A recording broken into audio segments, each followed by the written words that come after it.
বছর থেকে সরকারের কাছে একটা দাবি জানিয়ে আসছিলাম যে স্বৈরাচারের দোসর খুনি হাসিনার সহযোগী ফ্যাসির রাষ্ট্রপতিকে রাষ্ট্রপতির পদ থেকে অপসারণ করে বিচারের মুখোমুখি করতে হবে। কিন্তু এই বিএনপি সরকারের বর্তমান যারা ক্ষমতায় রয়েছেন, এই বিএনপি নামক রাজনৈতিক দলের বাধার কারণে তখন চুপ্পুকে অপসারণ করা যায় নাই। একটু আগে চুপ্পু পদত্যাগ করেছেন, এর কোনো কৃতিত্ব এই বিএনপি সরকারের না।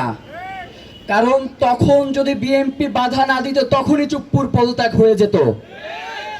আমরা সরকারের কাছে আহ্বান জানাই, এই জায়গা থেকে আপনার পরিত্রাণের একটাই উপায় আছে, অতি দ্রুত চুপ্পুকে গ্রেফতার করে। চুপ্পু যখন রাষ্ট্রপতি হয়েছিল তখন বৃষ্টি নেমেছিল, তখন যারা দায়িত্বে ছিল তারা এসে বলেছিল ছাড়, বৃষ্টি নেমেছে। তো সে বলল আমি তো এখানে ঝড় উঠাতে এসেছি। আমরা সরকারকে আহ্বান জানাতে চাই, ওকে গ্রেফতার করে রিমান্ডে 22 ডলার দিয়ে ওর শরীরে 206 ডিগ্রি জ্বর উঠাতে হবে। এর বাইরে আর কোনো সমাধান নাই।